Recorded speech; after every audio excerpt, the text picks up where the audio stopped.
ദൈവത്തിന് സ്തുതി. പ്രഭാത കിരണത്തിലേക്ക് സ്നേഹവന്ദനം. ഭാഗം 1694. ഇന്ന് ഓഗസ്റ്റ് മാസം 20 233 ദിവസത്തിലെത്തി. യുദ്ധമുന്നണിയിലേക്ക് പോകാൻ വേണ്ടി തന്റെ വെള്ളക്കുതിരയെ തന്നെ കൊണ്ടുവരാൻ രാജാവ് ആവശ്യപ്പെടുകയാണ്. കുതിരയെ അഴിച്ചു കൊണ്ടുവരാൻ പോയ ഭടൻ അപ്പോഴാണ് ലാടം തറയ്ക്കാൻ കുതിരയെ കൊല്ലന്റെ ആലയിൽ ഏൽപ്പിച്ച കാര്യം ഓർത്തത്. ഓടി ആലയിലെത്തിയപ്പോൾ അയാൾ പറഞ്ഞു, ഞാൻ ലാടം ഉണ്ടാക്കുന്നതേ ഉള്ളൂ. ഉണ്ടാക്കിയെടുത്ത ലാടം തറയ്ക്കാൻ നോക്കിയപ്പോ ആവശ്യത്തിന് ആണികളുമില്ല. ആണികൾ ഉണ്ടാക്കി തീരുന്നതിന് മുമ്പേ യുദ്ധകാഹളം മുഴങ്ങി. മുഴുവൻ ആണിയും തറയ്ക്കുന്നതിന് മുൻപേ ഭടൻ കുതിരയുമായി പാഞ്ഞെത്തി. രാജാവ് ആ കുതിരപ്പുത്ത് കയറി യുദ്ധഭൂമിയിലെത്തി. അധികം പോകുന്നതിന് മുൻപ് തന്നെ ലാടം ഊരിത്തെറിച്ച് കുതിരയും രാജാവും നിലംപതിച്ചു.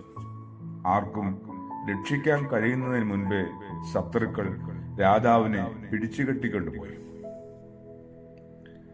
ആണിയുടെ കുറവുകൊണ്ട് ലാടവും, ലാടത്തിന്റെ കുറവുകൊണ്ട് കുതിരയും, കുതിരയുടെ കുറവുകൊണ്ട് രാജാവും, രാജാവിന്റെ കുറവുകൊണ്ട് രാജ്യവും നഷ്ടമാകും. കുറച്ചുകൂടി കൃത്യമായി പറഞ്ഞാല് ഒരു ആണിയുടെ കുറവുകൊണ്ട് ചിലപ്പോൾ രാജ്യം തന്നെ നഷ്ടപ്പെടാം. ക്രിസ്തുവേശു ഇങ്ങനെ പഠിപ്പിച്ചിട്ടുണ്ട്, അല്പത്തില് വിശ്വസ്തനായിരിക്കുക എന്ന്.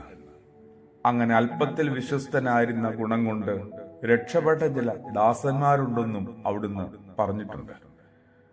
അവർക്ക് അധികം നൽകുന്നതായി കാണുന്നുണ്ട്. നമ്മള് എങ്ങനെയൊക്കെയോ ചെറിയ ചെറിയ കാര്യങ്ങളെ അവഗണിക്കുന്നുണ്ട്, പരിഗണിക്കാതെ പോകുന്നുണ്ട്, ആരും അറിയുന്നില്ലെന്ന് കരുതുന്നുണ്ട്. ദൈവം എല്ലാം കാണുന്നുണ്ട് കേട്ടോ. കുറച്ചുകൂടി ജാഗ്രതയും ശ്രദ്ധയും പരിഗണനയും വേണമല്ലോ നമുക്ക്. എവിടെയാ? നമ്മളിൽ തന്നെ. ഇന്ന് ഓഗസ്റ്റ് മാസം 20 കേരളത്തെ സംബന്ധിച്ച്, ലോകത്തെ സംബന്ധിച്ച് ശ്രീനാരായണ ഗുരുവിന്റെ ജയന്തി ദിനമാണ്. മനുഷ്യനൊരു ജാതിയേ ഉള്ളൂ എന്ന് പഠിപ്പിച്ച വലിയ ആചാര്യനാണ്. മാനവജാതി ഒരു ജാതിയുള്ളെന്നാ പറഞ്ഞ. ആ ഒരു അവബോധത്തിലേക്ക്, ആ ഒരു പ്രകാശത്തിലേക്ക് നമുക്ക് ഒന്ന് പ്രവേശിക്കണ്ടേ? ചെറിയ ചെറിയ ശ്രദ്ധ മതി മനുഷ്യരെയൊക്കെ ചേർത്ത് നിർത്താനായിട്ട്. അതുപോലെ തന്നെ ചെറിയ ചെറിയ അശ്രദ്ധയും അവഗണനയും മതി മനുഷ്യരൊക്കെ നഷ്ടപ്പെടാനായിട്ട്. അവന് നിൽക്കുന്ന ഇടം തന്നെ ഒടുവിൽ നഷ്ടപ്പെടാനായിട്ട്. അവസാനം പഴി പറഞ്ഞ് നമ്മളും രക്ഷപ്പെടാനായിട്ട് ഒരുപക്ഷെ ശ്രമിക്കും. എത്ര വലിയ പരാജയത്തിലേക്കായിരിക്കും നമ്മൾ ഓരോരുത്തരും ആ രക്ഷപ്പെടൽ നടത്തി അധപ്പതിക്കുന്നത്. കുറെ കൂടി ജാഗ്രത കാണിക്കാനായിട്ട് അവനവനിൽ കുറെ കൂടി ശ്രദ്ധയും പരിഗണനയും വേണം. ചെറിയ ചെറിയ കാര്യങ്ങളിൽ കുറെ കൂടി വിശ്വസ്തത പുലർത്തിയേ മതിയാവും. ആമേൻ.